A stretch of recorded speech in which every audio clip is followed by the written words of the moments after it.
Kampus Politeknik Multimedia Nusantara adalah bentuk sesar dari Kompas Gramedia. Hal ini sesuai dengan visi misi pendiri Kompas Gramedia bahwa institusi Kompas Gramedia mencerdaskan dan mencerahkan kehidupan masyarakat Indonesia.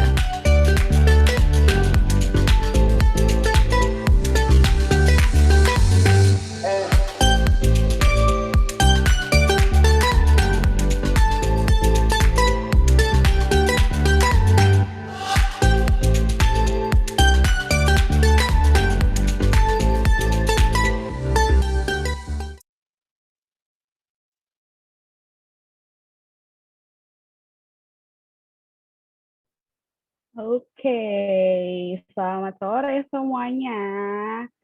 Ya, jadi sebelum aku mulai, suaraku kira-kira kedengeran nggak ya teman-teman di sini? Yang kalau kedengeran boleh kasih thumbs up-nya, kasih reaction-nya. Kedengeran. Kedengeran lah ya. Oke, ya jadi balik lagi kita di Asik hari ini, ayo siapkan impian kamu. Nah, hari ini udah Asik yang ketiga nih ya, nggak berasa. Kemarin kita udah melaksanain Asik yang pertama, ada Asik yang kedua juga. Ada beberapa yang aku lihat di sini sempat gabung juga nih ke Asik 1 sama Asik 2. Ya, welcome buat semuanya yang udah hadir di sini. Kita bakal seru-seruan bareng nih pastinya. Nah, seperti biasa kalau kemarin di 2 Asik sebelumnya, aku tuh nggak sendirian teman-teman, jadi aku ada temannya. Nah, hari ini aku juga nggak sendirian, hari ini aku ditemenin sama Mas Ari nih. Boleh langsung aja Mas Ari diperkenalkan. Halo Nia, halo semuanya. Hai Selamat Mas malam Ari. semuanya. Sekarang mau acara apa sih Nia sebenarnya? Iya, jadi hari ini nih sebenarnya seru banget ya Mas Ari, karena topiknya itu benar-benar menarik banget nih. Cuman sebelum itu kayaknya kita mau isi polling dulu kali ya Mas Ari? Oke, boleh. Coba saya ingin tahu eh, ini dari mana ya rata-rata nih teman-teman bisa isi? Oke, wah banyak ya. Benar, jadi buat Sekarang paling teman-teman yang banyak udah Pekanbaru ya.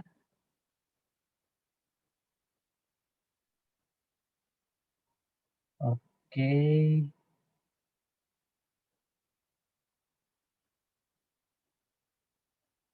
ya masih 10 lagi boleh isi.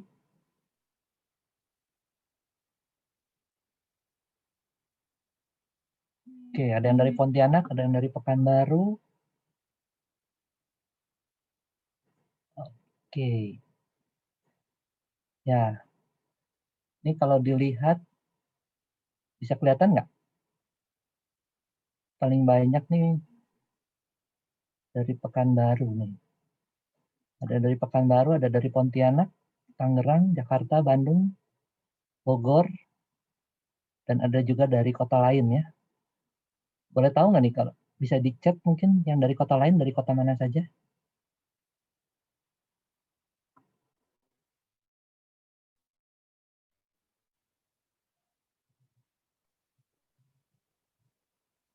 Oke, oh ada yang dari Bekasi, ada dari Palembang. Wah, jauh nih, ada yang dari Palembang. Selain dari Palembang, mungkin ada yang dari tempat lain. Wah, rame nih Mas Ari, banyak banget. Yes. Ada dari Ada Cianjur Cianjur, ya. ada yang dari Padang.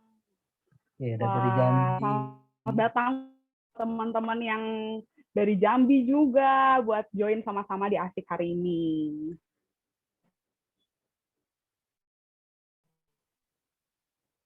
Ya, berikutnya bisa diisi lagi. Dari kelas berapa sih rata-rata yang hadir pada malam ini?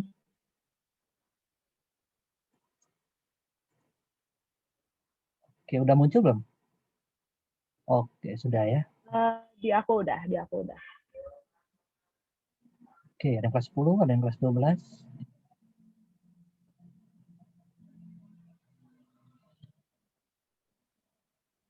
Oke. Paling banyak Wah, kelas lumayan 10 rame ya. juga nih, kelas 11 juga. Oke.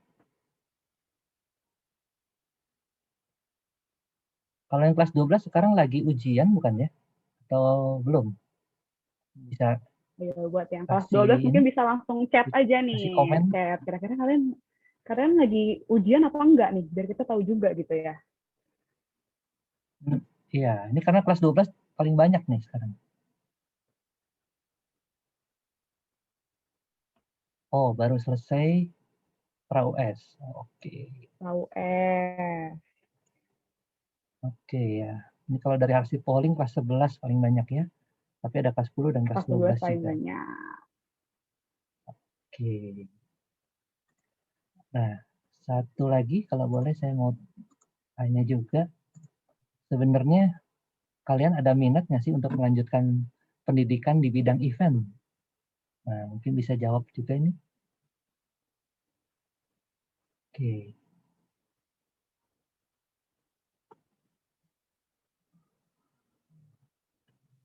Wah, paling banyak mungkin ya. Masih ragu-ragu ya.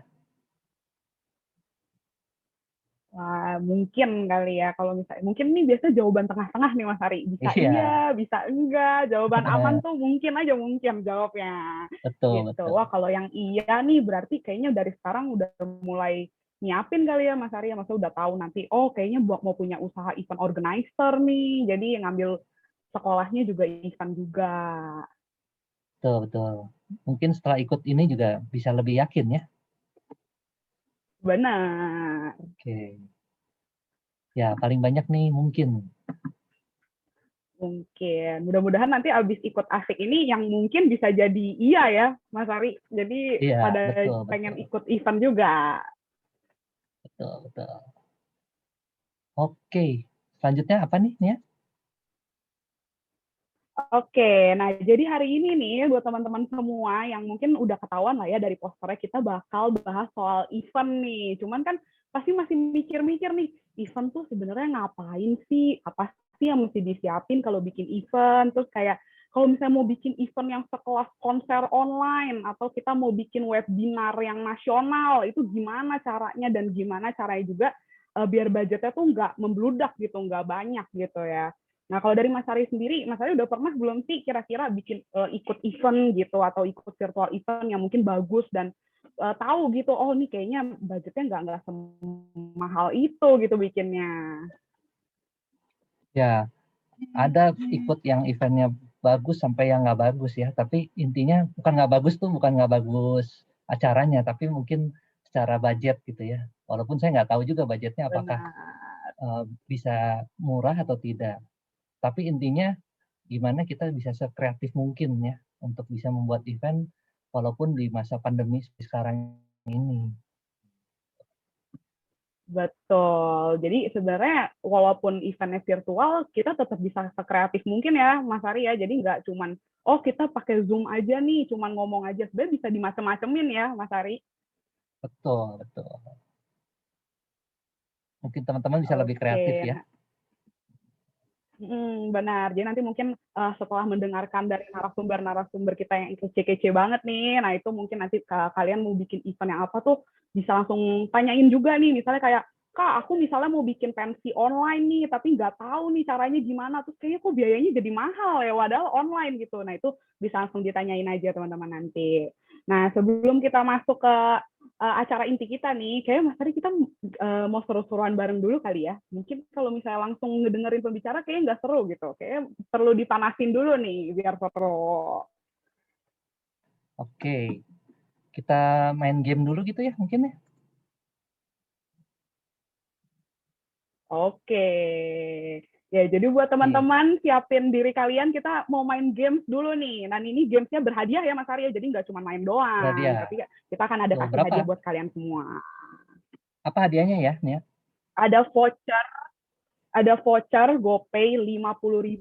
Lumayan banget kan Mas Ari ya, bisa buat jajan Oke, di mall, terus kalian bisa pesen di Gojek juga, di GoFood kayak gitu. oke.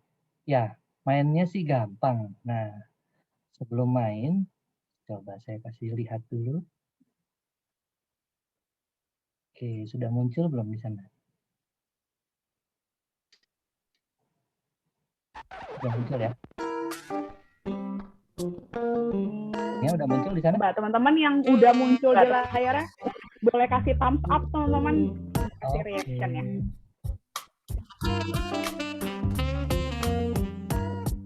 Oke, ya caranya gampang sebetulnya. Cuma tebak kata dari huruf acak yang saya kasih lihat. Saya kasih contoh dulu ya. Misalnya ini. Nah, ada 5 huruf. Kira-kira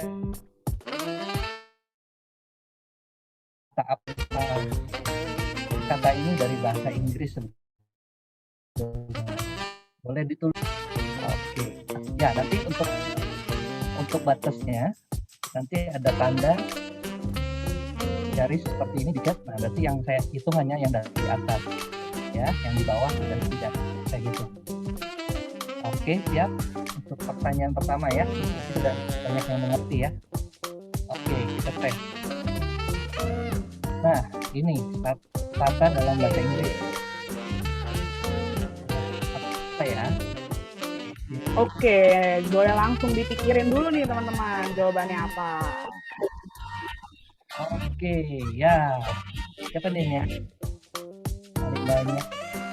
Oke, Yang di pertama sini siapa yang ya? paling pertama itu ada, sebentar aku lihat dulu, wah banyak banget nih yang jawab nih. Yang paling Yes. pertama itu ada Richard Sastra Putra. Oke, selamat buat Richard. Kamu paling benar. Jawabannya itu share, bener gak sih, Fari? Jawabannya share. Saya mesti dikasih tahu dulu nih Betul. jawabannya. Betul banget. Jadi buat Richard, nanti akan ada tim kita yang promo ya. Jadi siapin handphonenya, nanti akan dikontak sama kita buat kasih hadiahnya. Kayak gitu. Oke. Oke, boleh langsung lanjut aja. Yang selanjutnya nanti deh saya adain lagi. Sekarang kita dengerin dulu mungkin ya dari narasumber yang pertama siapa ya? Oke, boleh banget. Nah, buat teman-teman juga nih ya, kita masih ada game selanjutnya ya, Mas Ari ya. Jadi buat kalian yang dengerin sampai akhir nanti bakal ada games yang kayak gini juga dan bakal ada voucher juga, voucher Gotix yang akan dibagiin sama pembicara kita hari ini nih. Jadi pasti seru banget. Jadi kalian bisa stay tune sampai akhir, dengerin apa kata pembicaranya, terus kalian kalau mau nanya apapun boleh banget langsung ditanyain di kolom chat ya teman-teman. Jadi nanti kita bantu tanyain ke pembicaranya kayak gitu. Nah, untuk hari ini kita punya 2 pembicara yang kece banget nih. Yang pertama itu ada Pak Fakri Dinansyah, SIKOM MM. Beliau merupakan dosen special event dan brand activation di UMN. Dia juga merupakan Chief Communication Officer di Lokalir. Nah, ini udah keren banget nih, dosen UMN, dosen event. Jadi kalian bisa langsung tanya langsung nih kalau misalnya kalian ada bingung-bingung soal event gitu. Halo Pak Fakri, boleh sapa-sapa teman kita dulu yang ada di sini? Halo semua. Oke, ini Pak Fakri ya, teman-teman bisa lihat langsung. Oke, nah satu lagi kita punya siapa nih Mas Ari? Nah, ini yang satu lagi, ini Vice President di Gotix. Ya, mungkin teman-teman udah tahu tentang Gotix. Ya, diperkenalkan Mbak Wina ya panggilannya. Halo Mbak Wina, selamat malam. Selamat malam. Ya, malam Mbak Wina. Oke, yang pertama siapa dulu ya? Ya. Yang pertama itu ada Pak Fakri dulu, Mas Ari. Jadi Pak Fakri boleh langsung siapin. Pak Fakri kalau nggak salah ada PowerPoint. Jadi ada PowerPoint-nya? Ada, betul. Oke, siap. Jadi boleh langsung ditampilkan aja. Jadi teman-teman boleh langsung dengerin aja. Ada sharing dari Pak Fakri. Oke, izinkan saya share dulu. Ini materi untuk malam ini.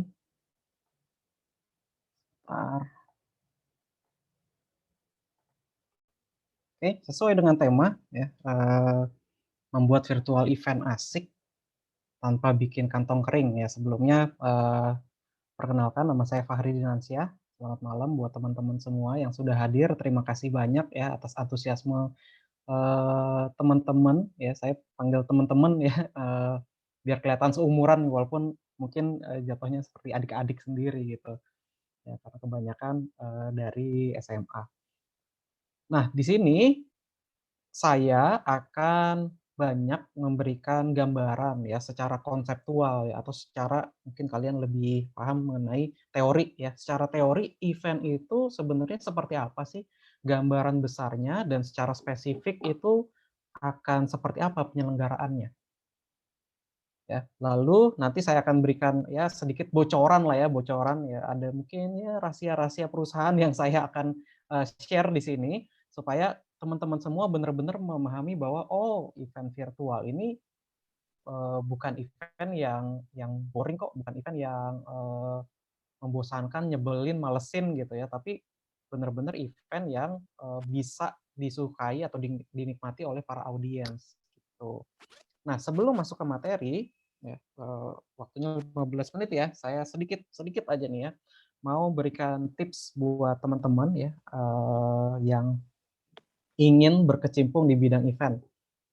Nah, selalu saya beritahukan ini kalau untuk mahasiswa ya, di awal perkuliahan saya kasih, eee, info ya, insight bahwa kalau kalian mau dianggap sebagai pro ya di bidang event, walaupun kalian ya baru nyemplung-nyemplung dikit gitu ya, bahkan kadang-kadang bahkan, kalian baru jadi audiensnya doang ya, minimum kalian tahu bagaimana penyebutan event ya. Event itu disebutnya sebagai event ya, EVENT, jadi disebutnya event, bukan event. Kalau event itu bahkan ya EVEN gitu. Ya jadi kalau profesional di bidang event menyebutkan event ya pasti event, bukan, event. Jadi teman-teman ini insight ya buat buat yang, mungkin ketika berbicara mengenai event ya jangan event-event lagi, event itu bahkan ya, gitu. Baik saya mulai materinya, yang pertama, tentu ketika kalian mulai mempelajari satu pelajaran baru ya atau satu, eee apa namanya, materi atau bab baru, kita belajar biasanya melalui definisi dulu. Nah, ini saya juga akan memberitahukan definisi event itu apa sih. Minimum dari 2 ini deh, dari 2 ahli atau 2 pakar event. Yang satu pakar event di, ranah nasional, satu lagi internasional. Ya, menurut Ninur, event adalah suatu kegiatan yang diselenggarakan untuk memperingati hal-hal penting sepanjang hidup manusia, baik secara individu atau kelompok yang terkait dengan adat, budaya, tradisi, dan agama. Diselenggarakan untuk tujuan tertentu serta melibatkan lingkungan masyarakat. Ya, jadi definisinya cukup panjang nih. Oh, event itu ternyata bermacam-macam kegiatannya. Ya, tapi bisa digarisbawahi ya oleh Goldblatt dalam bukunya Sean and Perry.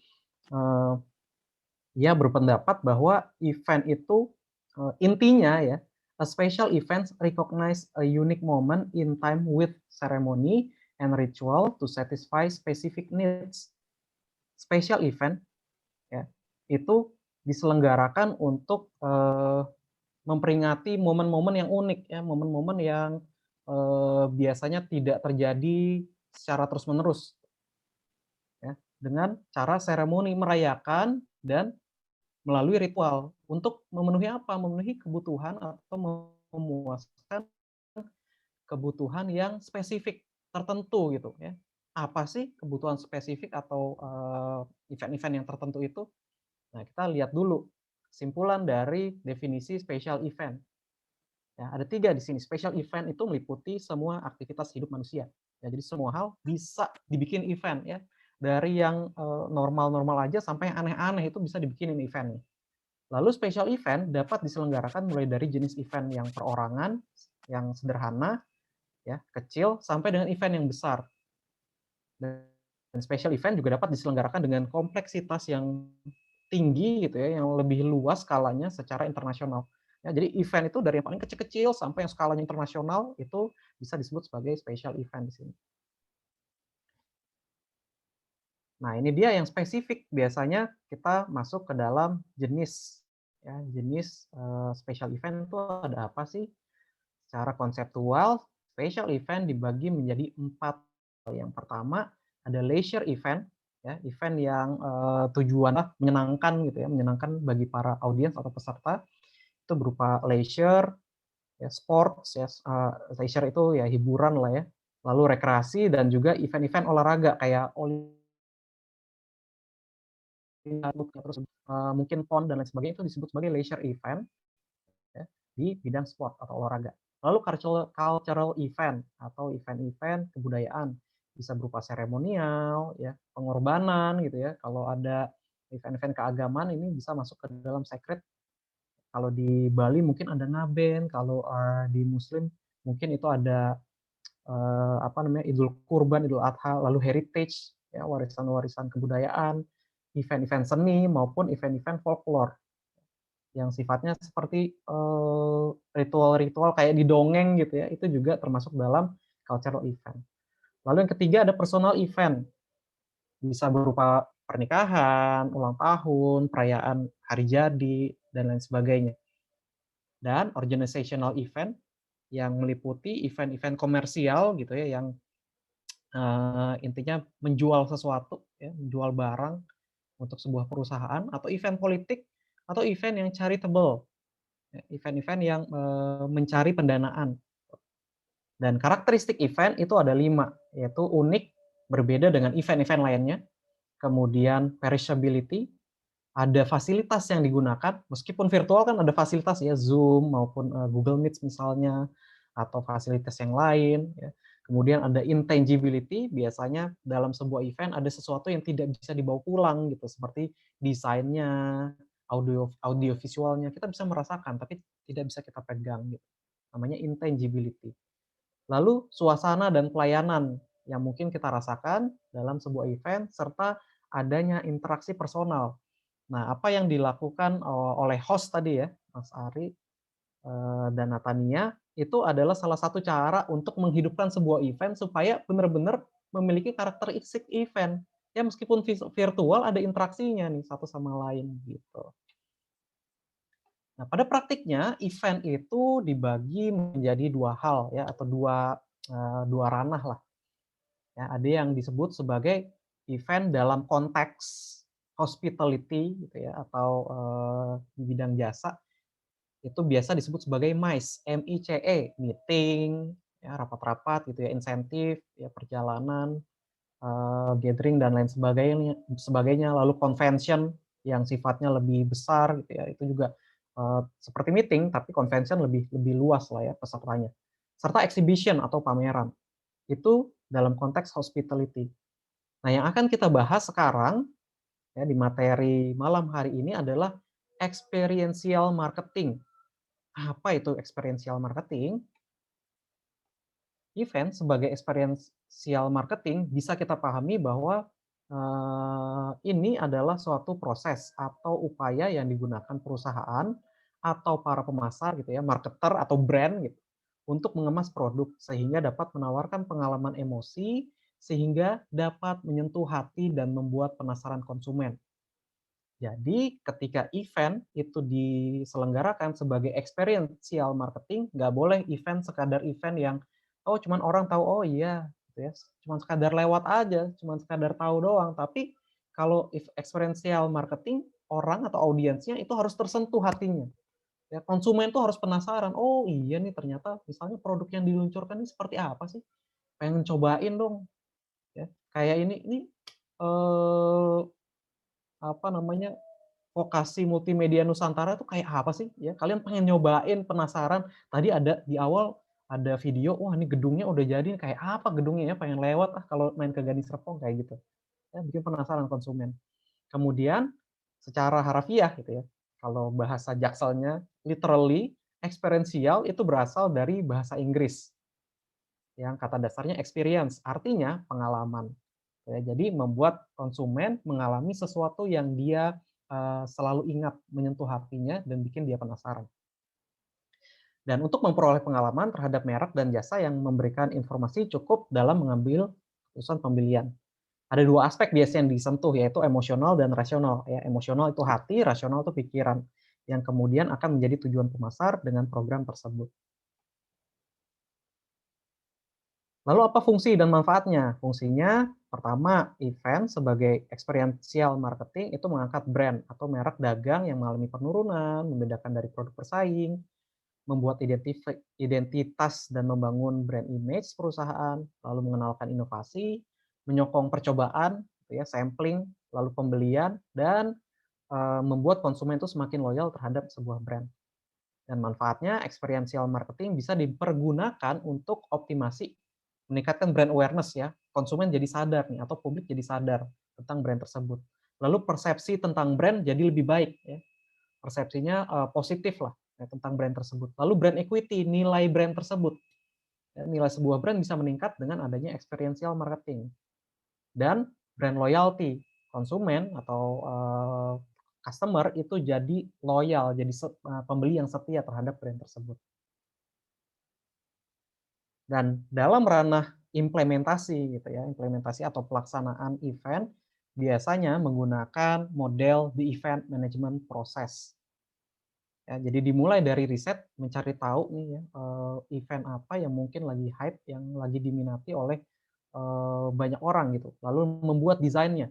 Ya, desain bukan hanya secara visual, tapi juga dari sisi proposal gitu ya, proposal kreatif, mencari pendanaan itu gimana sih caranya? Itu didesain. Kemudian merencanakan event tersebut ya, dalam tahap planning dan koordinasi ketika event itu diselenggarakan. Jadi harus ada koordinasi terus-menerus ya tanpa henti pada tahap pengimplementasian. Setelah event selesai, barulah kita bisa mengevaluasi event tersebut ya, berhasil atau tidak, ya, mencapai target apa enggak nih. Misalnya event asik ini targetnya berapa sih? Ini kayaknya targetnya 100 deh kemarin. Nah, sekarang ini berapa nih? Ada berapa orang yang hadir dalam event asik kali ini? Wah, 124, berarti bisa dianggap berhasil nih dari sisi evaluasi target peserta gitu. Dan kita masuk ya dalam konteks virtual event. Kenapa sih virtual event sekarang marak dilakukan?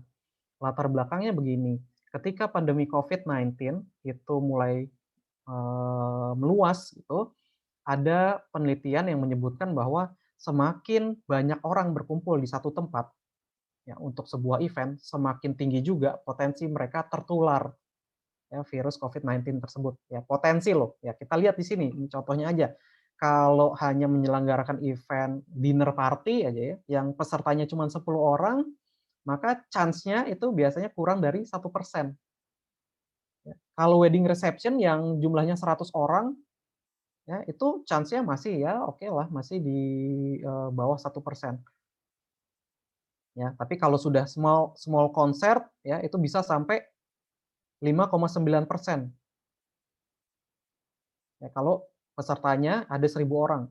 Ya, apalagi kalau 100.000 orang kayak di stadion gitu ya, event-event olahraga yang mengundang orang banyak itu chance-nya ya bisa sampai 99% tertular gitu ya. Jadi berbahaya sekali ketika event yang besar diselenggarakan secara offline. Itu sebabnya event virtual sekarang banyak digunakan.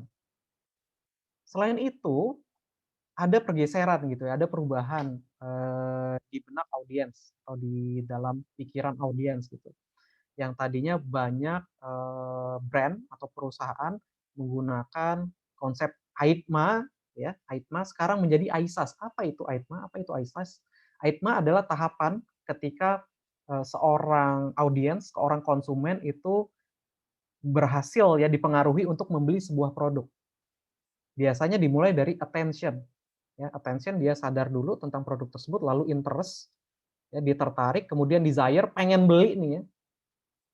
Lalu setelah dia kepengen banget beli, dia simpan ya dalam benak dia, masuk ke dalam memori, baru kemudian action, ya purchase, pembelian. Tapi sekarang bergeser, ya, di mana kalau AIDMA ini kebanyakan yang berubah itu pasif ya, secara psikologis aja. Actionnya ya yang secara aktif cuma satu tahapan doang. Tapi kalau AISAS yang pasifnya ada di benak itu cuma 2, yang secara aktif ada 3. Yang pertama itu A, sama ya, attention, lalu interest dulu. Kemudian berubah. Setelah interest, dia nggak diam aja ya, konsumen nggak diam aja, dia search, mencari tahu tentang sebuah brand, sebuah produk, atau sebuah event. Kalau dia merasa, oh ini cocok nih ya dengan apa yang gue pengen, maka dia masuk ke action. Ya, dia beli tiketnya, dia beli barangnya, ya. Terus kemudian nggak berhenti dari dia beli sendiri, dia akan share information, akan membagikan itu ke orang-orang terdekatnya atau ke publik secara umum gitu ya. Kalau misalnya dia punya banyak pengikut. Ya, jadi perubahan ini yang membuat event virtual sekarang semakin marak dan lebih mudah untuk memasarkannya karena share ini penting, gitu ya. Oke, nah ini contoh aja ya, ini contoh ketika sebuah virtual event dijalankan. Nah, saya tidak mau hanya memberikan konsep aja atau teori aja, tapi juga prakteknya kayak gimana sih. Kebetulan ini saya juga dengan teman-teman lokalin yang sempat menjalankan virtual event sederhana dengan budget yang ya mungkin tingkatnya levelnya sedang-sedang aja gitu ya, tapi lumayan menguntungkan. Kalau kita lihat di sini saya dan teman-teman membantu sebuah organisasi menyelenggarakan virtual event. Jadi sifatnya hybrid gitu ya. Penonton atau peserta itu nonton dari Zoom. Ya, ini juga banyak dilakukan. Ini bukan cuma saya lah ya, banyak sekali dilakukan. Mungkin juga nanti Mbak Wina bisa share gitu ya pada prakteknya seperti apa sih. Ya, tapi yang kemarin saya lakukan adalah ini sifatnya Zoom ya, seperti webinar gitu. Kemudian hybrid di mana penonton akan nonton di Zoom dan juga disiarkan live gitu ya di Facebook dan YouTube, tapi pembicaranya itu offline di suatu tempat. Nah, ini kebetulan tempatnya saya sebut aja di Start Space gitu ya di Gading Serpong. Dari sana kita bisa lihat berapa sih biaya yang dibutuhkan untuk membuat event sesimpel ini. Ya, tapi bisa tetap mengedukasi banyak orang ya penonton. Ini contoh aja, kita lihat sebelah kanan bawah ya ada beberapa rincian harga. Waktu itu kalau saya bisa kasih bocoran, budgetnya adalah 48 juta. Tapi kita hanya memakai sekitar 30-an juta, sorry, 20-an juta ya, 20-an juta dan masih untung 17 juta nih ya. Ini profitnya loh. Ya. Dan ini 48 budget 48 juta dengan untung 17 juta ini kita bikin 3 event bukan satu. Ya, yang paling rumit apa sih? Ya ini ya, kalau kalian lihat sistem-sistem ya kamera, komputerisasi, sistem buat live-nya lah. Ini kita pakai ya sewa peralatan dan sumber daya manusia dari rental gitu. Ya. Biayanya cuma berapa? 1.500.000, 1,5 juta ya. Kalau yang lebih kompleks ya kameranya banyak, TV-nya ada 2 gitu, itu bisa sampai 2,5 juta ya 2.500.000. Lalu, dan lain sebagainya. Ini ada pembicara, ya biasanya kalau dalam virtual event pembicaranya nggak akan terlalu mahal-mahal gitu ya, lebih murah dan biaya-biaya lainnya yang mungkin, kalian sudah pernah mengalami gitu ya. Tapi mungkin insight yang baru adalah berapa sih harga rental buat, penyelenggaraan event hybrid ini ya, biar bisa online. Ini cuma 1,5 juta ya atau 2,5 juta. Nah contoh lainnya, kebetulan saya juga pengajar di UMN untuk mata kuliah special event yang semester lalu baru saja diselenggarakan. Saya minta waktu mungkin 2 menit aja ya buat tunjukin laporan pertanggungjawaban gitu ya. Terima kasih, laporan pertanggungjawaban dari event yang mahasiswa saya buat. Ada 2 event di sini yang akan saya share. Yang pertama Futura Fest, yang mungkin saya nggak share ini dulu deh. Saya share lebih ke Instagram-nya dulu. Ya, ini saya escape.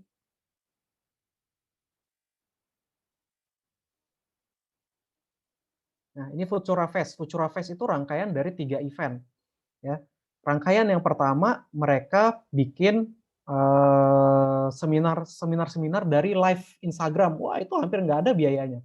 Ya, hampir gratis sekali gitu ya di live Instagram itu. Terus kemudian dia bikin talk ya, semacam talk show namanya Digitalk yang mengundang CEO dari berbagai macam startup yang kemudian memberikan gambaran bahwa oh ini seminar buat bisnis survival ketika pandemi gitu. Wah, dan ini juga lumayan terjangkau banget. Lalu rangkaian yang ketiga dia bikin kompetisi e-sports. Ya, e-sports-nya itu kalau nggak salah Mobile Legend. Ya, Mobile Legend. Ya benar Mobile Legend dan sampai punya caster gitu ya, pakai caster dan lain sebagainya. Dan ternyata itu tidak begitu mahal gitu. Ya ini mereka punya media partner, bisa diakses sendiri lah ya, namanya Futura Fest nih. Futura Fest, terus sponsornya apa. Dengan mendapatkan sponsor dan partner-partner itu, mereka bisa menekan pengeluaran. Lalu kemudian unjuk karsa nih, kalau unjuk karsa ini eventnya simple ya, event hiburan, lebih ke arah hiburan. Siapa entertainernya, ada Galabi, ini istrinya siapa, Mas Danang gitu ya, Danang Darto. Ini dia bikin bener-bener ada kompetisinya ya, kompetisinya dulu, terus kemudian ada acara puncaknya, hiburan. Dan berapa biaya yang dibutuhkan, ya kalian bisa cek sendiri unjuk.karsa.fest, berapa biaya yang dibutuhkan untuk menjalankan kedua event itu. Ya di Futura Fest ini ya ini LPJ-nya, laporan pertanggungjawabannya, dia buat secara kreatif, tapi saya akan highlight di biaya yang dibutuhkan untuk menyelenggarakan event ini. Mereka total punya pemasukan 11 juta plus dari sponsor 3 juta. Ya, jadi 11 juta plus 3 juta, total 14 juta. Berapa biaya yang kemudian dikeluarkan? Yang dikeluarkan adalah senilai, ya rincian pengeluaran, ini pengeluaran totalnya adalah 5.144.000. Ya, cuman 5.144.000. Paling mahal ini buat siapa nih? Buat newscaster ya, casternya, lalu buat juara-juaranya si Mobile Legends, ya. Kemudian ya yang lain hampir murah sekali ya biaya-biayanya. Pembicara-pembicara itu nggak ada yang dibayar bahkan. Ya, makanya bisa mendapat untung ya dari cuman budgetnya 11 juta itu mereka untung hampir 6 juta. Ya 6 juta yang kemudian dibagi-bagikan, mereka pakai istilah cashback, dibagi-bagikan ke anak-anak yang kemudian menjadi panitia tersebut. Atau satu lagi ya, ini LPJ di unjuk karsa. Unjuk karsa itu berapa sih budget yang dibutuhkan yang mereka propose itu ya. Kemudian ini pemasukannya ya. Pemasukannya totalnya dari penjualan. Ini deh nih ya, di sini aja nih. Kondisi keuangan pendapatannya mereka dapat 16 juta. Dan untuk pengeluaran ya total 14 juta 900 ya. Masih untung hampir 2 juta. Yang paling mahal di sini hadiah-hadiah nih ya, hadiah-hadiah buat peserta, lalu ada juri-jurinya, ada gestarnya. Gestarnya tuh Galabi, mereka bisa dapat dengan harga 5 juta, tapi dengan kualitas ya sebagai seniman yang sangat baik sekali. Dan ini masih untung ya di tengah pandemi bikin event kelas lagi ya, yang sebenarnya ini yang penting dapat nilai bagus, tapi mereka dapat duit gitu ya, dapat profit, dapat cuan gitu. Nah, ini membuktikan bahwa virtual event adalah satu hal yang menarik sekali untuk dieksekusi kala pandemi ini. Mana tuh tadi? Saya lupa. Udah deh. Saya lupa itu tab-nya yang mana saking banyaknya. Demikian materi dari saya, semoga bermanfaat. Nanti kita ketemu lagi di sesi tanya jawab ya, teman-teman. Terima kasih. Saya kembalikan lagi ke MC. Oke, terima kasih Pak Fakri. Sama-sama. Ya, tadi kalau lihat gitu hebat juga ya, bisa untungnya seperti itu ya, dengan ada baru tugas kuliah aja ya. Betul, lumayan Mas, ternyata. Cuan juga gitu. Oke, sama modal ini juga ya, modal kuota ya, Mas. Betul, modal kuota. Ada yang juga mereka hybrid juga ada ya, di co-working space, kemudian online.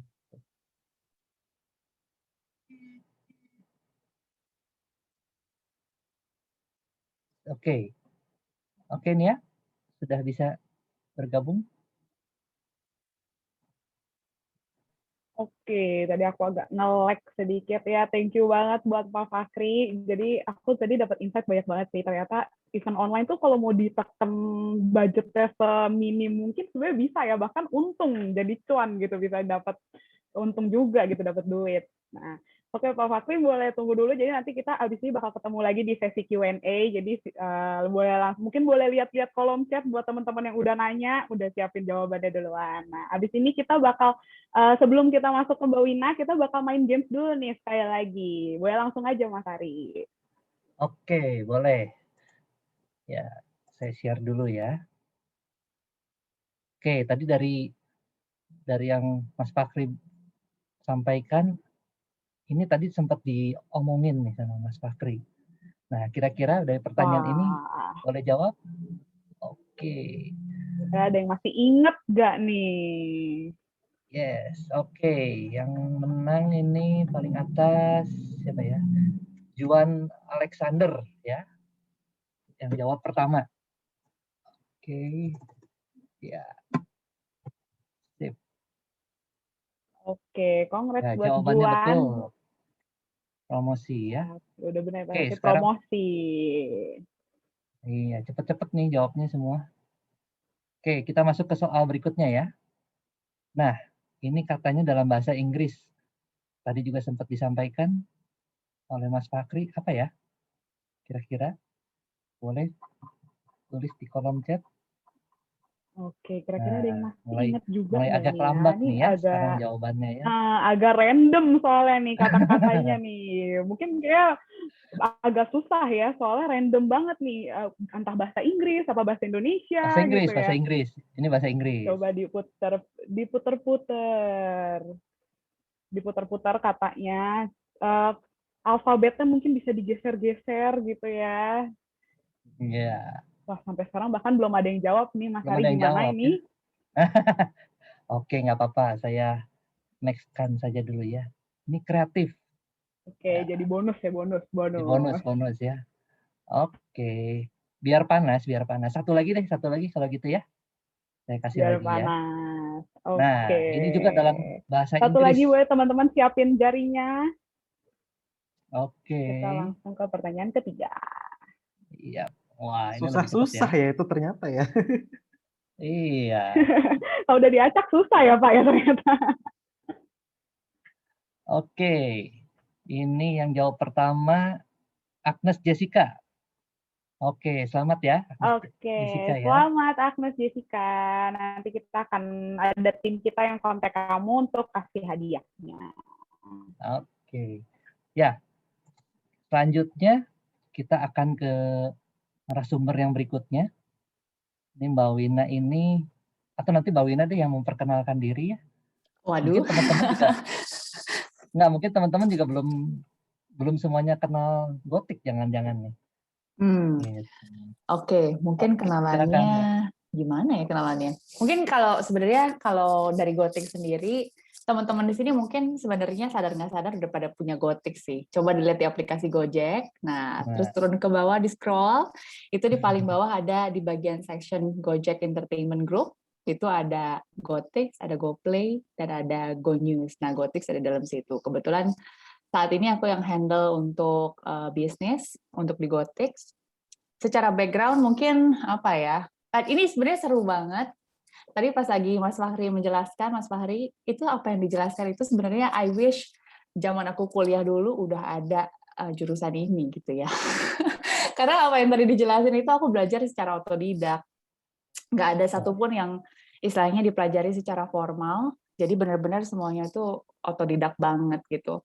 Aku dulu waktu masih SMA quite aktif di OSIS, terus bikin event. Jadi kalau teman-teman di sini banyak yang aktif di OSIS, terus create event yang ada di sekolah gitu ya. Trust me itu bakalan berguna banget sih. Apalagi kalau kalian ngambil kuliahnya jurusannya juga spesifik, emang mau ngambil jurusan seperti ini gitu ya, itu bakalan kepake banget. Nah, background-ku sebenarnya dulu karena memang suka banget untuk create event, challenging proses, tapi benar-benar memuaskan di akhir ya. Jadi I can really understand kenapa orang suka banget ngerjain satu event. By the time kita udah selesai, itu ada kepuasan sendiri, apalagi kalau eventnya berhasil gitu. Nah, setelah kerja lumayan, sekolah, kuliah, terus habis itu coba beberapa kali ada di pengalamannya sebelumnya mungkin pernah di label juga, jadi sempat belajar dari sisi label, manajemen artis, itu lebih kayak gimana sih angle-nya. Terus pernah juga ngerasain di promotor, jadi ngerjain international concert, Korea-Koreaan, terus adalah beberapa international concert juga gitu ya. Terus pernah ngerasain juga di venue, mungkin teman-teman yang tinggalnya daerah Tangerang, saya pernah kerja di ICE BSD, waktu itu handle lebih ke bisnis internal organizer-nya. Jadi kalau bikin event untuk internalnya ICE itu biasanya kita handle sendiri gitu. Ada juga bisnisnya seperti itu. Nah, baru sekarang beralih ke yang lebih digital dan lebih mengikuti perkembangan zaman, itu sekarang di Gotix. Gitu kali ya perkenalannya. Oke, oke. Tapi sebenarnya Gothic sendiri itu ada apa aja sih Mbak di Gothic?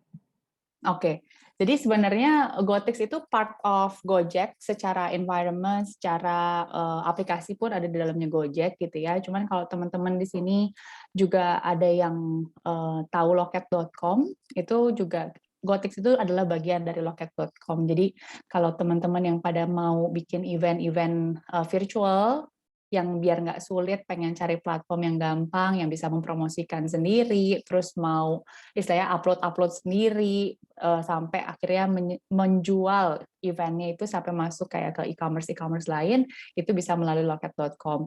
Nah, di dalamnya Gotix sendiri itu ada 3 kategori besar. Jadi yang saat ini dijual itu ada movies, kategorinya ada movies, terus ada event, satu lagi adalah attraction and activities. Memang during pandemic ini tiga-tiganya challenging banget ya. Cuman seperti yang tadi Mas Fahri udah sampaikan, ternyata during pandemic orang-orang yang bikin event online itu banyak banget. Jadi yang tadi disampaikan sama Mas Fahri itu semuanya valid. Mungkin kalau dari Mas Fahri bisa ngasih apa ya dari sudut pandang teorinya, kalau aku lebih dari sudut pandang prakteknya, dan semua yang disampaikan itu valid banget. Memang dengan kondisi sekarang ribuan content creator loh yang bikin di loket.com during pandemic setiap bulannya. Dari event yang receh-receh gitu ya, misalnya ya nggak receh-receh banget lah, misalnya let's say kayak yang komedi, ada yang stand up comedian, even sampai yang serius-serius mereka ngebahas saham, mereka ngebahas pengembangan diri, karir, dan lain sebagainya itu ada banget. Jadi kayak kategorinya tuh quite random sebenarnya. Gitu Mas Ari, penjelasannya Oh, tentang Gotix dan Loket. tapi Mbak terkait pandemi ini ya, Hmm. kalau dari Gothic atau Loket nih, sebelum pandemi kan mungkin lebih banyaknya offline ya event yang ada. Nah, dengan sekarang pandemi dan jadi ke online itu apakah jadi menurun eventnya atau malah makin tambah banyak? Nah, Gitu. itu pertanyaan yang sangat lucu jawabannya.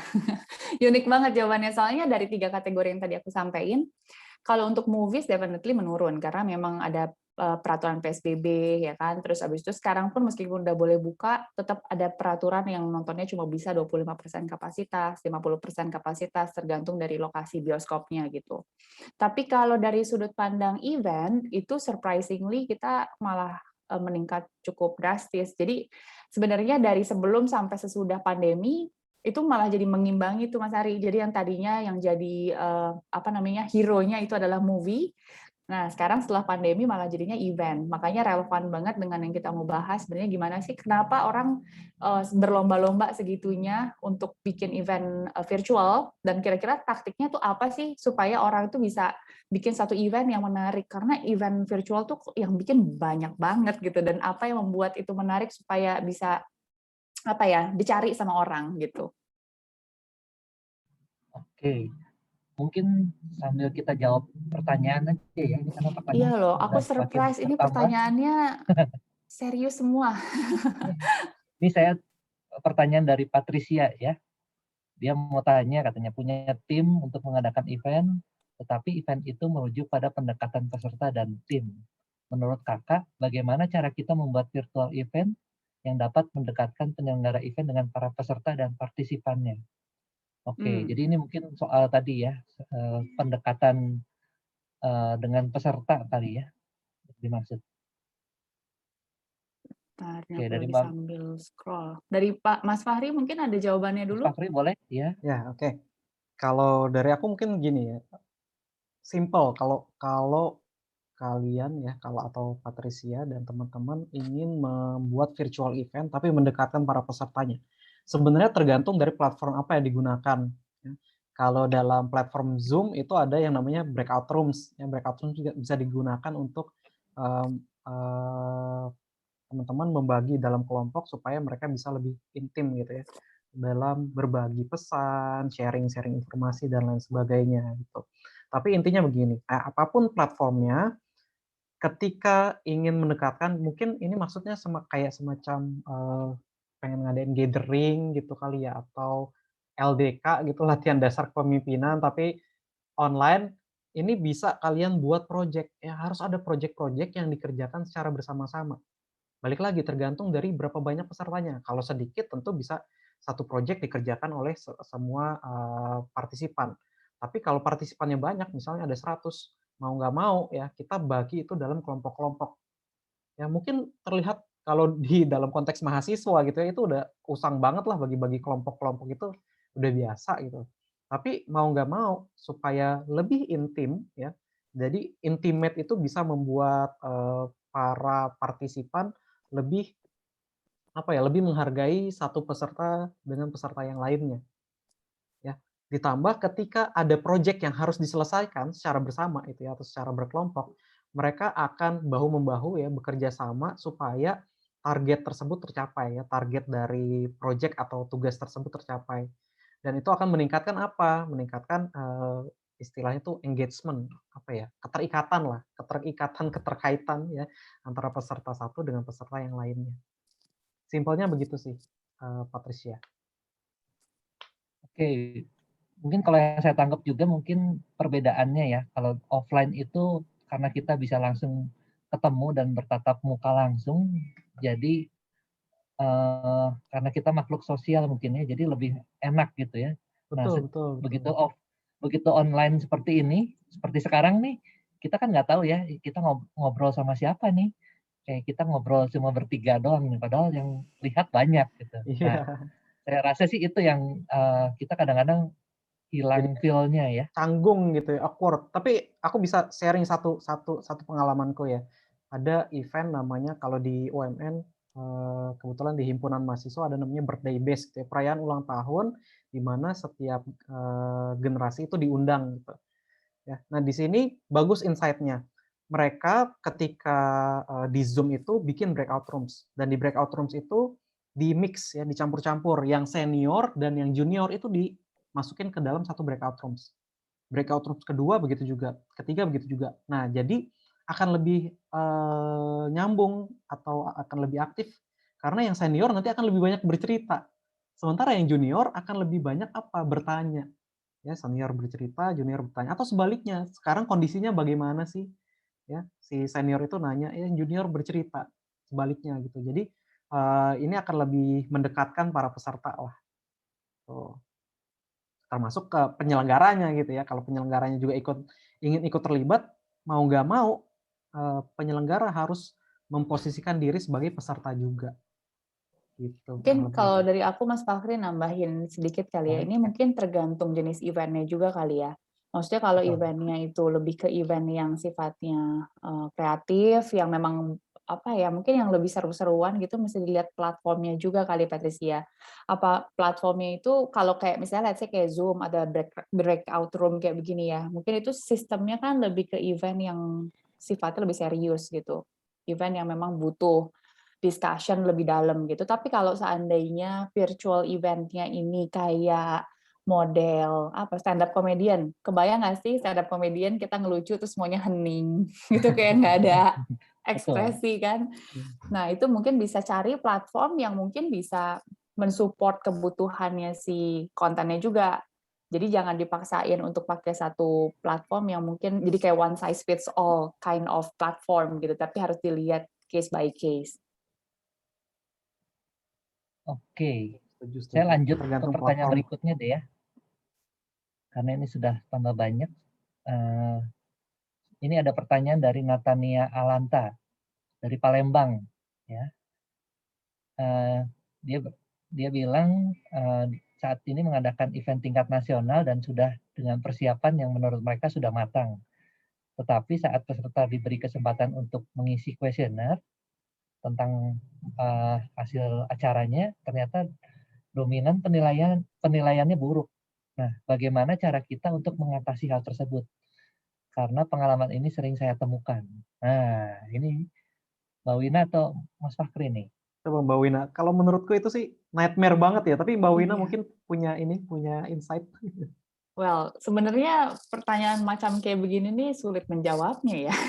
Karena kalau sebagai dari sudut pandang penyelenggara apalagi gitu ya, kita kan memang apa sih yang mindset yang kita harus punya itu bagaimana kita bisa jadi problem solver. Itu selalu deh, aku selalu tanemin banget ke tim aku juga gimana caranya mau masalahnya apapun, mau eventnya makan belum jalan, gimana caranya kita itu setiap berhubungan sama orang itu mindsetnya harus problem solver. Jadi dengan keberadaan kita, gimana caranya justru kita memudahkan hidupnya si lawan bicaranya gitu ya. Nah, cuman kalau dengan kondisi kayak gini artinya kan eventnya sudah terjadi kan, baru akhirnya ada masalahnya gitu. Mungkin yang harus dilihat mungkin ini kali ya, persiapannya dengan adanya si penilaian yang sesudah acara itu harusnya kan bisa jadi kayak apa ya namanya, evaluasi yang terus Evaluasi ya. dilakukan secara berkala gitu. Nah, cuma harus dilihat juga tuh penilaian yang buruk itu ada di mana. Mungkin harus dilihat step by step-nya apakah memang sudah dilakukan dengan proper gitu kali ya. Karena kalau memang sudah terjadi yang paling bagus sih memang setiap habis event selesai itu aku selalu melakukan evaluasi sih. Apa yang perlu di-improve, apa yang harus di stop, apa yang justru harus dilakukan gitu kali ya. Mas Fahri mungkin ada tambahan, Mas Fahri? Ya boleh. Jadi mungkin kalau secara praktek benar ya dari Mbak Wina ini memang agak sulit untuk memecahkan masalah. Tapi minimum Alanta ya ini tahu tadi sudah diajarin konsepnya atau teorinya itu seperti apa. Dalam setiap manajemen event ya atau pengimplementasian event jangan ucuk-ucuk gue pengen bikin event ini kayaknya seru gitu. Nggak boleh ya. Yang pertama kali harus dilakukan adalah riset dulu. Nah, kalau Alanta dan teman-teman udah bikin kuesioner gitu ya, yang mencari tahu insight dari para peserta, itu nggak boleh hanya dilakukan belakangan, tapi harus di depan dilakukan dulu. Cari tahu ini event mana, ya ini juga yang saya selalu ajarkan di awal perkuliahan ya, ketika mahasiswa akan menjalankan project event. Nggak boleh bikin event tanpa riset. Di riset dulu apa yang lagi hype sekarang, tapi Yeah, jangan that's juga very ngelihat true. yang hype itu kayaknya seru, banyak yang mau ikut nih, enggak, belum tentu. Tentuin waktunya kapan ya, waktunya yang cocok kapan. Apakah weekend atau weekdays, lalu jamnya jam berapa? Apakah pagi, siang, sore, malam yang akan rame gitu. Nah, kita nggak bakal tahu kalau dari pikiran kita sendiri. Bikin kuesioner terus-terusan gitu. Atau Ya. memanfaatkan juga kayak Google Trends gitu-gitu ya. Itu kepake Oh, banget sih kalau di kita. sangat ya. Dalam konteks perusahaan Ya. memang ya itu Google Trends membantu gitu ya. Tapi kalau misalnya teman-teman masih mau yang sederhana, bikin kuesioner, ingat ya, jangan cuman di akhir project, di akhir event, tapi harus di awal juga. Itu, Alanta. Intinya berarti evaluasi dan kita terus perbaiki terus ya, Ya, supaya semakin baiknya. selalu mulai dari riset lah intinya. Oke. Oke, saya next pertanyaan nih. Ada dari Juan Alexander dan Felicia Caroline. Ini dua-duanya pertanyaannya terkait pendapatan sebenarnya. Jadi apakah dengan event online ini bisa dapat pendapatan dan apakah seimbang nih antara penjualan waktu offline dan sekarang dengan adanya online sebenarnya. Mungkin Mas Fahri ya tadi yang Ya, itu ngobrolin kalau soal dari aku mungkin harusnya sih udah terjawab ya dengan materi yang tadi aku ya, share tadi gitu ya. ya. Wah, udah cuan. Nah, tapi secara makro gitu ya yang keseluruhan Mbak Wina mungkin bisa cerita tuh. Kalau dari aku mungkin dari sisi pendapatan ya, ini sebenarnya sih plus minus nih. Kalau pertanyaan dari Felicia itu kan sebenarnya kalau sebelum dan sesudah pandemi gimana gitu ya perbandingannya. Sebenarnya kalau di pengalamanku nih, sebenarnya kalau ngelihat dari teman-teman brand, ini revenue stream dari penyelenggaraan event itu kan rata-rata sama ya revenue stream-nya. Either kita jualan tiket, misalnya ada booth-booth yang disewakan, mungkin itu dia bisa sewa booth, atau yang ketiga adalah ada sponsorship gitu. Nah, kalau aku melihat peluang dari sisi brand itu tetap selalu ada sih, karena anyway brand itu tetap butuh apa ya nyebutnya, tetap butuh ajang untuk mereka melakukan branding gitu. Jadi sebenarnya kalau dari sisi pendapatan itu harusnya tetap bisa dapat dari sudut pandang itu. Cuma memang bagaimana kita melihat angle-nya sih untuk bisa ngedapetin perhatian atau catch attention dari si brand itu, kita mesti benar-benar menawarkan sesuatu yang berbeda gitu kalau dari aku. Oke, aku mungkin Oke, bisa tambahin ya. ya boleh. Ini insight aja. Kebetulan pernah ikut webinar tentang event juga. Jadi dosen bukan hanya mengajar, tapi juga sempat saya belajar bahwa pada saat sebelum pandemi ya, event itu memang besar-besaran sekali diadakan ya, dan tapi jarang gitu. Ya mungkin setahun sekali atau paling banyak setahun 2 kali. Itu cuannya atau untungnya pasti besar sekali. Ya, tapi sekarang di saat pandemi dengan segala kemudahan ya, dan kita mengecilkan skalanya, memang skalanya jauh lebih kecil, tapi kita bisa lakukan lebih sering. Sehingga pada akhirnya dalam setahun misalnya kalau dikalikan gitu penghasilannya atau pendapatannya itu sama aja kok. Ya sama penyelenggara penyelenggara event mau baik yang offline maupun virtual ya. Kalau biasanya dia menyelenggarakan event secara skala besar jadi skala kecil. Lain halnya kalau dia biasa ngerjain project-project dari misalnya dari pemerintah gitu atau dari sponsor yang biasanya menggelontorkan dana banyak tapi sekarang lagi seret gitu ya, dananya dialihkan ke hal yang lain ya tentu itu akan berkurang sekali penghasilannya. Itu dari saya. Oke. Mungkin ini nyambung juga nih soal dari Mario Cahyana, ini terkait sponsor tadi. Mbak Wina sempat singgung soal sponsor nih. Gimana nih caranya supaya bisa dapat sponsor nih? Itu kalau dari aku ya, nyari sponsor itu love and hate relationship. Karena karena by the time kita jualan sponsor itu challenging banget, by the time kita dapat senang banget gitu ya. Karena kalau penyelenggaraan satu event sebenarnya yang paling ideal itu biaya production-nya itu cost production-nya sebisa mungkin udah ketutup dari sponsor. Karena kita nggak akan pernah bisa kontrol berapa banyak sih orang yang akan beli tiket. Jadi mindset-nya tiket itu harus jadi bonus. Tapi cari duitnya itu harus gimana caranya udah ketutup duluan dari sponsor. Nah, strateginya kayak gimana? Kalau menurut pengalamanku ya, sebelum-sebelumnya kita mesti ngelihat event kita ini cocoknya targetnya kemana. Kalau misalnya targetnya memang yang diarahkan itu untuk kalangan millennials, jangan kita jualannya ke brand yang mungkin mereka arahnya bukan millennials gitu. Misalnya mereka brandnya lebih ke lansia gitu ya, susu Anlin gitu. Tapi yang kita tawarin tuh ternyata kegiatannya konser musik ya. Mau sampai maksain banget juga mereka nggak akan keluarin dana gitu.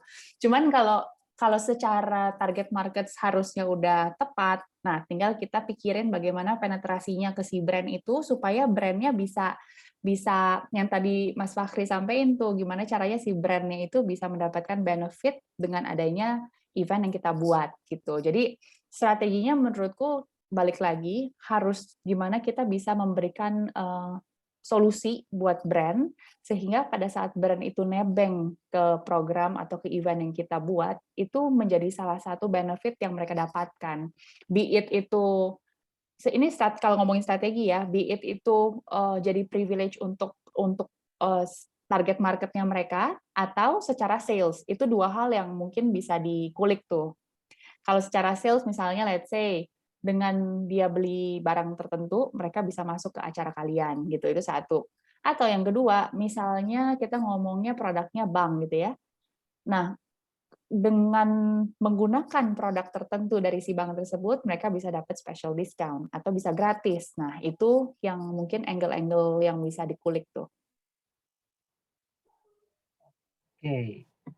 Oke, saya lanjut ke pertanyaan selanjutnya dulu ya. Ini ada dari Clarissa ya. Ini bagaimana caranya supaya membuat peserta tertarik dan aktif dalam suatu event? Nah, tadi sempat Mas Fakhri sempat bahas juga ini ya. Bisa kasih Ada insight? interaksi gitu ya, dicari tahu Iya, gimana caranya interaksi. bisa bikin interaksi sesimpel apapun, sereceh apapun ya. Interaksi itu penting Betul. karena salah satu karakteristik event adanya interaksi personal antara peserta dengan penyelenggara atau antara peserta dengan peserta yang lainnya. Oke. Ini lanjut Mas, mungkin yang dari Agnes Jessica tentang waktu. Kapan sih menentukan waktu yang tepat untuk sebuah event? Nah, tadi balik lagi ke riset mungkin ya Mas ya? Ya, mungkin sudah cukup terjawab itu ya melalui riset ya, Iya. bikin kuesioner jangan hanya di akhir tapi juga harus di awal. Biar tahu insight dari para audiens itu kepengen event yang seperti apa dan diadain apa, bagaimana caranya, platformnya apa gitu. Oke. Oke, ini selanjutnya dari Thomas Jordan. Bagaimana cara memperkirakan anggaran-anggaran yang diselenggarakan dalam event? Apakah kita harus memikirkan worst case skenario dalam suatu event? Nah, mungkin dari Ini siapa? Mas pertanyaannya Fahri sangat bagus atau ini. Mbak Wina? Mbak Wina Oke, dulu deh. Mbak Mbak Wina Wina ya. dulu. Kalau aku biasanya akan bikin plan A sampai plan Z kalau bisa. Jadi plan A-nya akan kita mapping nih ya, misalnya cost production-nya ini secara ini ya, secara susunan, secara kasar gitu ya. Kan ada biasanya kita akan bikin revenue stream-nya dulu berapa, terus cost production-nya berapa, nanti dikurangin itu adalah margin gitu kan. Paling gampangnya revenue-nya ngitungnya begitu. Tapi kalau biasanya kita akan bikin itu plan A, plan B, plan C. Plan A adalah dengan ekspektasi revenue-nya tercapai. Tentunya itu akan dipikirin ya, misalnya sponsornya 100%, tiket selling-nya juga 100%. Tapi kalau itu nggak achieve, misalnya by the time udah 3 bulan sebelum acara nih, nggak achieve, mau gimana nih? Nah, pindahlah ke plan B, berarti cost production-nya dikecilin. Cost production-nya yang paling possible yang dikecilin yang mana? Misalnya talent-nya diganti, atau talent-nya dikurangin, atau venue-nya ganti. Kalau venue ganti sih rada repot ya, kecuali kalau virtual gitu. Cuman dibikin plan yang turun ke bawah sih. Jadi kalau seandainya nggak achieve, skenario apa sih yang paling possible untuk dilakukan dengan situasi yang terjadi gitu kurang lebihnya.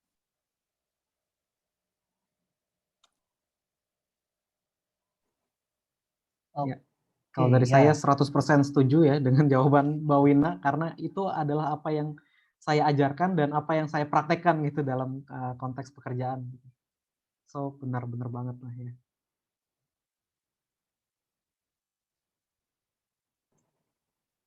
Oke, ini ya. Oke, ini kita lanjut ke pertanyaan selanjutnya ya. Ini buat Mbak Wina nih, ada Steven Cahyana yang nanya, Kak, kalau di Gotix itu kerjaannya ngapain aja sih sebagai bisnis partner? Nah, ini penasaran nih, kalau Gotix ternyata dalamnya tuh ngapain aja sih? Nah, mungkin Mbak Wina bisa langsung sharing nih, di Gotix kira-kira ada apa aja? Oke, PR aku tuh sebenarnya banyak banget ya. Kalau di Gotix banyak yang harus diimprove juga memang. Tapi secara garis besar, bisnis di Gotix itu harus mendapatkan bisnis yang bagus secara garis besar nih. Tapi bentuk bisnisnya kayak gimana? Nah, kayak yang tadi aku jelaskan di awal, kita ada kategorinya, ada di movies, ada di event, dan attraction dan activities. Nah, gimana caranya sebenarnya kita dapetin business deal dengan 3 stakeholder. Jadi semua pemangku kepentingan yang ada di 3 kategori tadi itu merupakan business partnernya Gotix. Nah, tapi apa aja kolaborasi yang bisa kita buat? Nah, itu yang sebenarnya jadi PR-nya kita di tim bisnis. Gimana caranya kita create something yang kreatif, tapi nggak semua orang punya, ya. Atau yang kedua, gimana caranya kita bikin something yang justru orang mencari gitu. Jadi Gotix yang memberikan solusi. Itu sih yang dilakukan saat ini.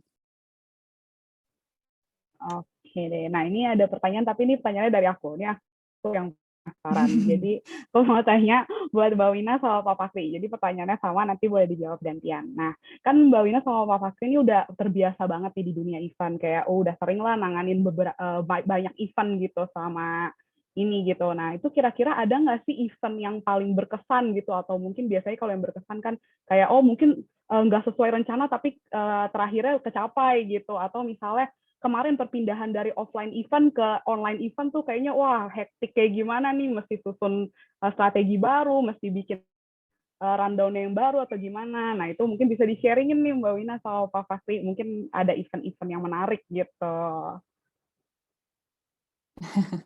Mas Fakri, silakan duluan mungkin. Nah, Mbak Wina dulu deh. Oh, kalau aku ya. Nggak sebanyak itu sih bikin event, jadi mungkin Mbak Wina lebih expert. Kalau aku yang paling berkesan banget ya, itu aku ngerjain event waktu masih di ICE waktu itu. Jadi tiba-tiba aku dikontak sama one of the directors-nya Sinar Masland. Terus dia tanya, Win, ini kalau ada event Korea kayak gini, sanggup nggak ngerjainnya? Oh ya, sanggup. Apa aja speknya? Dikasih lihat lah ya, speknya quality, pokoknya end to end lah sebenarnya sampai ke production-nya dan lain sebagainya. Dia bilang ya sanggup, kita udah ada pengalaman dan memang udah punya vendor-vendornya semua. Emang kapan eventnya? Itu dia kontak aku hari Kamis sore jam 4.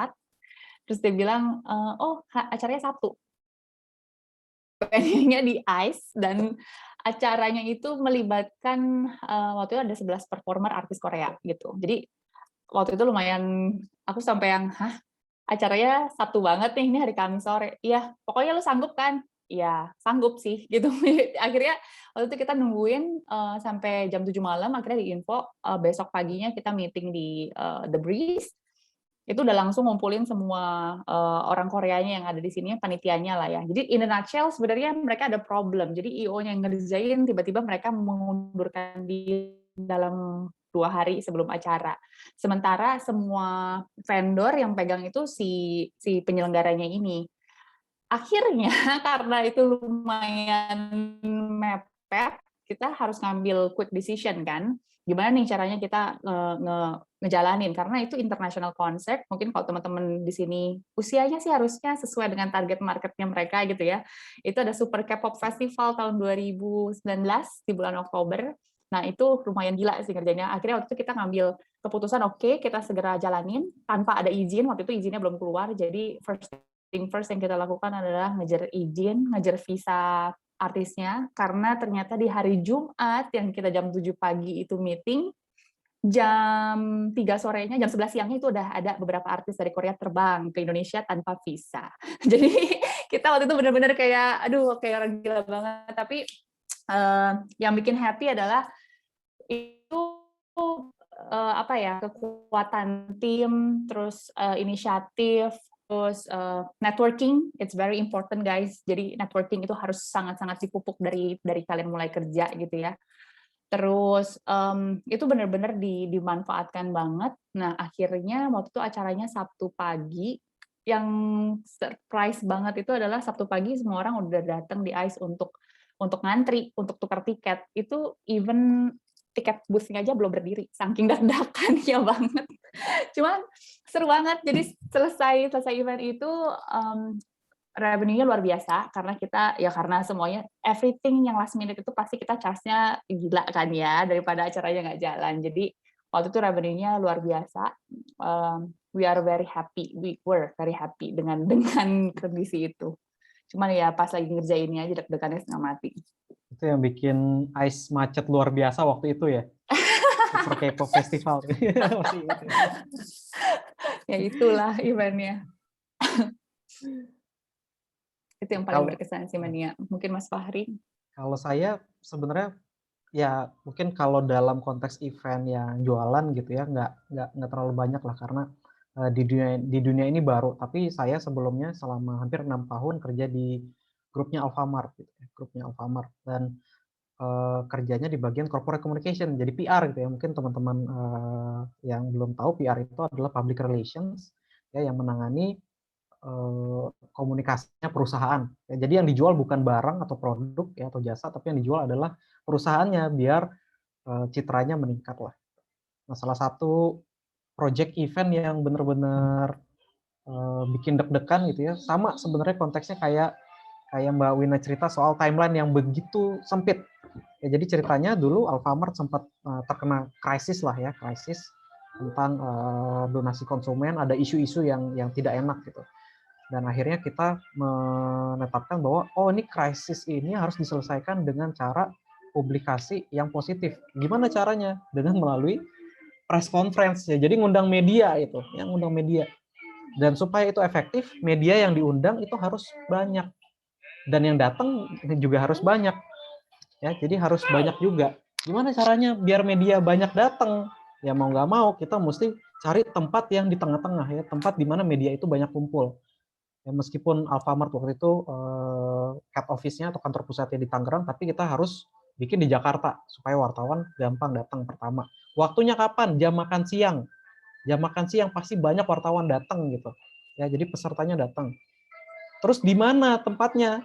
Ya di tempat makan. Ya tempat makan makin mahal, makin banyak wartawan yang pengen datang. Waktu itu di Bebek tepi sawah ya. Si peserta itu ya atau si wartawannya boleh benar-benar bebas memilih makanan yang dia mau, dan bener aja ya banyak sekali wartawan yang datang ya, wartawan bener maupun wartawan bodrek ya, wartawan abal-abal gitu. Ya, jadi benar-benar kita harus bisa menentukan dan memikirkan mindset kalau kita jadi peserta. Ya, dalam konteks ini kalau kita jadi wartawan, kita mau di tempat yang seperti apa, kapan waktunya, apa benefit buat kita gitu ya, dalam sudut pandang peserta. Gitu, Nia. Oke, wah seru banget ya. Apalagi kayak tadi dengar cerita Mbak Wina yang di balik konser K-pop yang sedekat itu waktunya gitu lah. Tapi puji Tuhan terakhirnya berjalan dengan baik ya Mbak.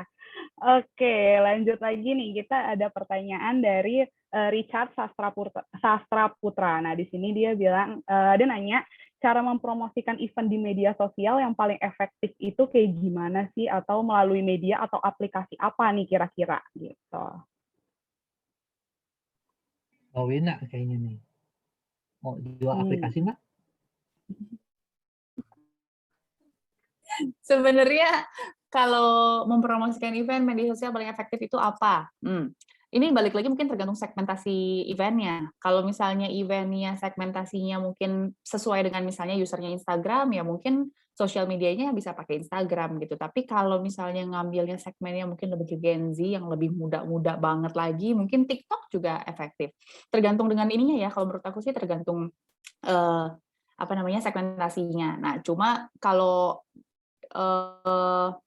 mungkin ini saran buat teman-teman semua yang memang lagi bikin event atau memang tertarik untuk meng-create sebuah event. Mungkin banyakin kolaborasi sama platform kali ya.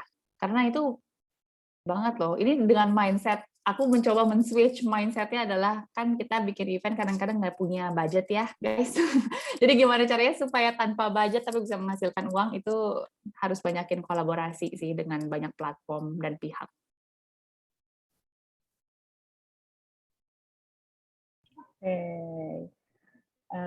Berarti harus banyakin collab sama platform-platform ya Mbak ya. Jadi biar kalau misalnya kita mau promoin sesuatu nggak perlu keluarin duit nih jadinya, lebih murah juga kan. Minta tolong si partnernya yang keluarin budget. Oke, Contohnya yang itu tips ya teman-teman. Ya, contohnya satu tuh yang tadi kasih lihat apa namanya Unjuk Rasa itu yang event hiburan, dia kerjasama dengan ini mungkin kompetitornya Gotix ya, namanya Kiostix ya. Kiostix dia punya platform live namanya Kios Live. Nah itu bisa gratis ya pakai Kios Live ya, selama pesertanya membeli tiket itu di Kios Live. Jadi benar banget apa yang dikatakan oleh Mbak Wina, partnership itu penting banget. Dapetin partner yang memang benar-benar mau support event kita. Dan reach-nya gede. Betul, reach-nya gede ya. Kalau Kiostix mungkin reach-nya belum terlalu besar lah ya. Ya, oke. Mungkin next question. Oke, lanjut. Oke, Mas Ari mungkin boleh langsung itu aja. Aku gantian sama Mas Ari biar agak aku terus. Oke, ini saya ada pertanyaan dari tunggu sebentar ya, ini ketarik yang lain. Gaby Elizabeth. Menurut kakak kesalahan yang paling sering dilakukan saat event organizing itu apa dan bagaimana cara menghandle-nya? Nah, mungkin Mbak Wina nih yang punya pengalaman mengenai kesalahan. Kesalahan yang paling sering dilakukan saat event organizing. Menyepelekan. Itu menyepelekan dan lack of ini ya, maksudnya preparation. Karena event itu udah kita rencanakan dengan 100, menurut kita ya udah punctual banget, udah 100% prepare aja, itu ada aja surprise-nya gitu loh. Apalagi nggak pakai preparation. Jadi menurut aku preparation itu harus benar-benar digodok banget dan nggak boleh menyepelekan, nggak boleh berasumsi sih. Lebih baik bawel ke tim atau lebih baik nanya mulu daripada pas lagi ada kayak ada masalah tuh tiba-tiba banget, itu aduh paling deg-degan itu. Oke, ini berikutnya yang atasnya Zeronia Widianto. Ini bagaimana cara atau tips untuk mengumpulkan orang yang akan tertarik dengan event yang buat dan memaksimalkan peserta yang ikut. Nah, mungkin ini dari sisi promosi ya. Mas Fakhri mau jawab untuk sisi ini? Sebentar, aku juga lagi cari ini mana. Naik ke atas yang mana dari sih? yang tadi. Apa namanya? Di Seronia. 751 tadi, jam 7.51 Mas Fahri. Mungkin Ya, lebih 751. gampang nyarinya. satu Richard sama Zeurinia. Ya, Gimana caranya untuk mengumpulkan orang-orang yang tertarik dengan event yang dibuat dan memaksimalkan peserta mengikuti event tersebut. Ya, jadi intinya ketika kita mau ngumpulin orang gitu ya, dengan menarik target audiens, itu harus benar-benar apa yang sukain. Ya, jadi harus dicari tahu dulu. Ini apa yang lagi ngetren saat ini. Kalau nggak yang lagi ngetren, biasanya ya wajar aja. Ketika kita bikin event, sangat sulit untuk mengumpulkan orang yang tertarik. Ya, jadi orang-orang yang tertarik itu pasti dia akan punya apa interest gitu ya. Tadi ada di ISAS gitu ya. Ada awareness, terus setelah interest dia harus cari tahu, bikin penasaran dulu nih Zeronia. Ya, jadi dibikin penasaran si calon pesertanya untuk kemudian dia action mau mengikuti event tersebut. Dan jangan sampai berhenti di situ. Gimana caranya? Harus bikin event kita ini unik atau spektakuler atau berbeda dari yang lain. Atau minimum apa ya? Kalau di Zoom mungkin pakai virtual background yang menarik atau musik-musik yang menarik supaya apa? Mereka mau share. Ya, pas dia ada di dalam event tersebut, di virtual event tersebut dia bisa print screen atau screenshot gitu. Habis di screenshot dia upload di Instagramnya. Nah, dia share. Jadi orang-orang apa tertarik gitu untuk mengikuti event tersebut, ya event yang diselenggarakan. Jangan sampai kita udah bikin event itu ya oke, cukup happy dengan peserta yang banyak. Tapi mereka nggak ngapa-ngapain, mereka nggak mau share apapun. Ya kalau kita bikin event selanjutnya, nggak bakal banyak orang yang tahu ya, tentang event kita, bahwa event kita ini seru, asik. Gitu. Ya makanya event-event konser zaman sekarang itu dengan senang hati ketika peserta atau audiensnya datang, mereka ngerekam gitu. Supaya apa? Supaya di-share, ya, di-share pengalaman mereka ikutin konser itu atau virtual event tersebut. Itu Zeronia. Oke, gitu. Kita langsung lanjut ke pertanyaan terakhir aja nih ya. Jadi ada pertanyaan dari Mario Cahyana. Nah, ini dia kayaknya kelas 12 nih, panitia. Jadi dia nanya, event sekolah itu kan biasanya ngebosenin ya, Kak. Nah, caranya biar bisa buat event sekolah itu lebih menarik itu gimana ya? Dan bisa share nggak sih, Kak, ide buat acara graduation yang menarik dan nggak ngebosenin tuh gimana gitu? Ini jawabannya persis dengan jawabannya Mas Fahri tadi. Harus riset. Risetnya mungkin ngelihat yang tren kali ya. Ngelihat yang tren, terus ngelihat kompetitor. Kompetitor di sini mungkin sekolah-sekolah yang lain gitu kali ya. Mereka bikinnya apa. Dan jangan mau sama. Kita coba cari konsep yang lain yang mungkin lebih fresh gitu. Tapi biar kekinian juga tuh kira-kira trennya kemana sih gitu. Mungkin harus ada riset, balik lagi sih kalau dari aku.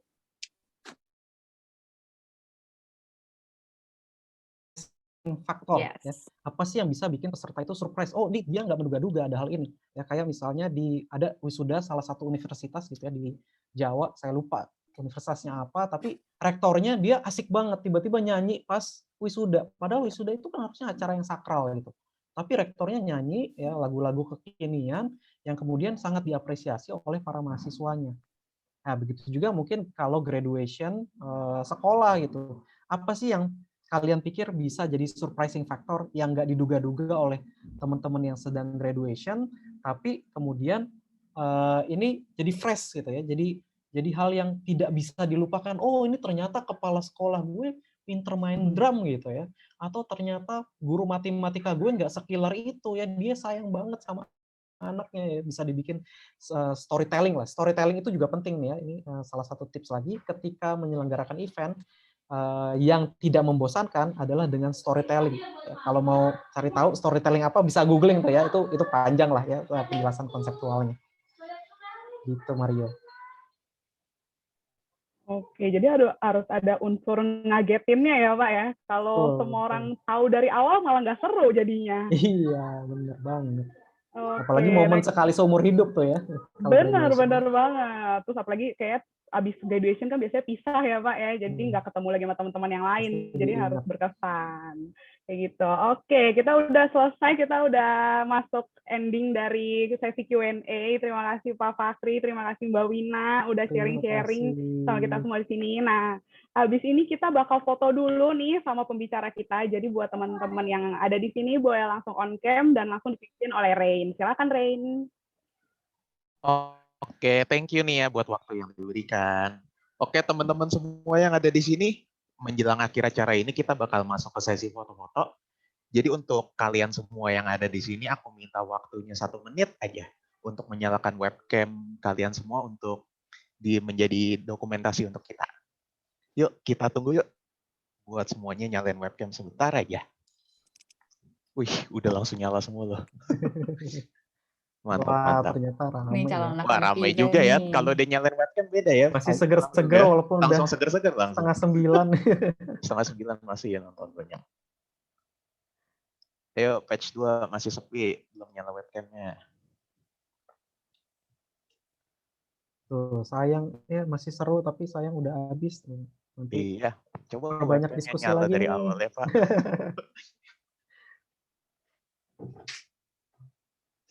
Tapi event itu Udah. emang seru banget sih. Kalau dari aku sendiri kayaknya setelah mengerjakan event gitu ya, kayaknya untuk pindah ke jalur yang lain rada susah berpaling itu, Cila. Iya. Seru ya, banyak tantangannya. Oke, semua. Oke. Kalau udah siap webcamnya, udah benerin rambut, udah siap pose, aku bakal pimpin dalam countdown 5 detik lah ya. Semua pose. Oke, semua udah siap? 5, 4, 3, 2, 1. Oke, thank you semuanya.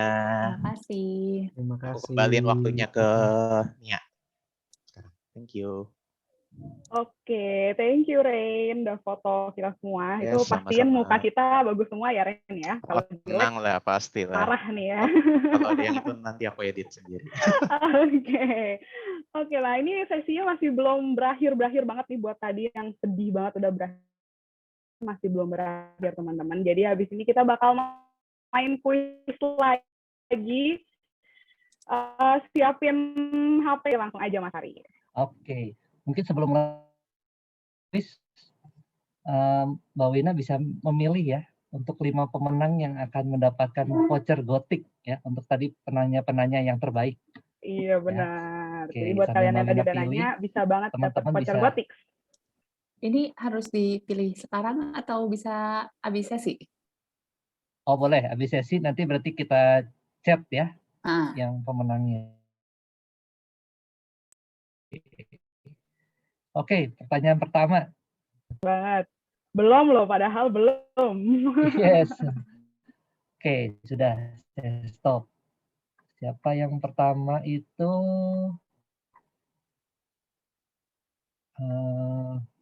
Valentino. Nathanael. Valentino siapa? Iya. Nathanael.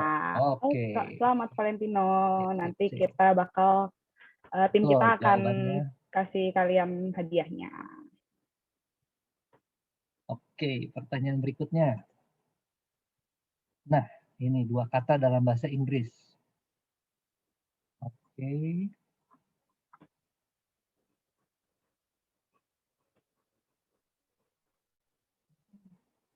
Wah, ini juga. Wah.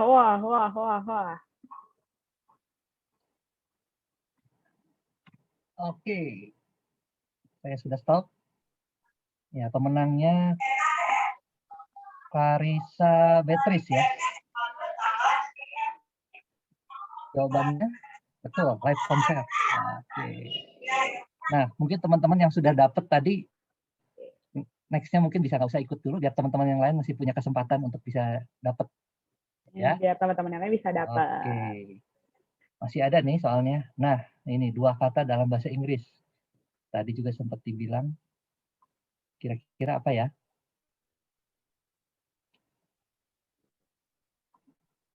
Oke.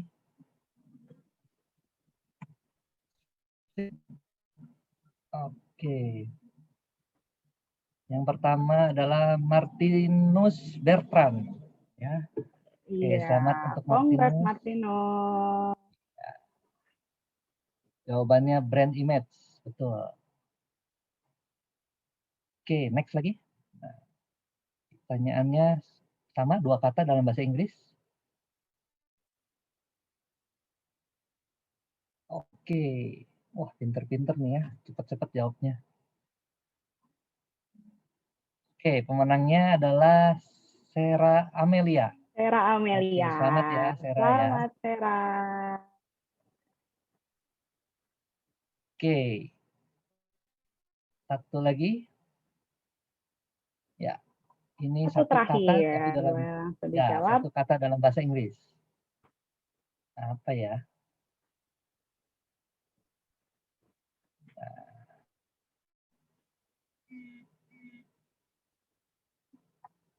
Oke.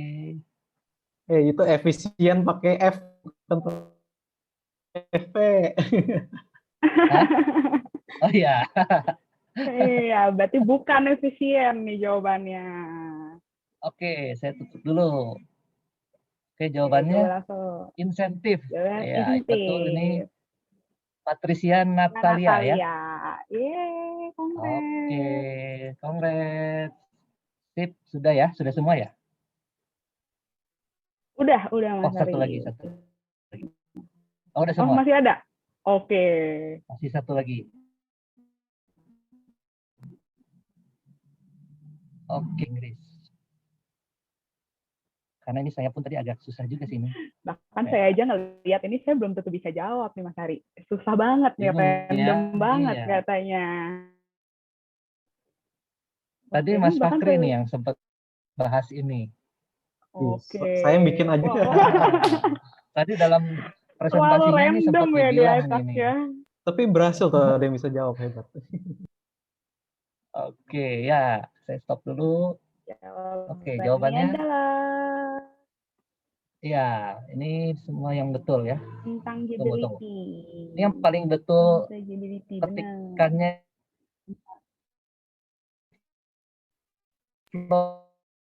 Florensi ya.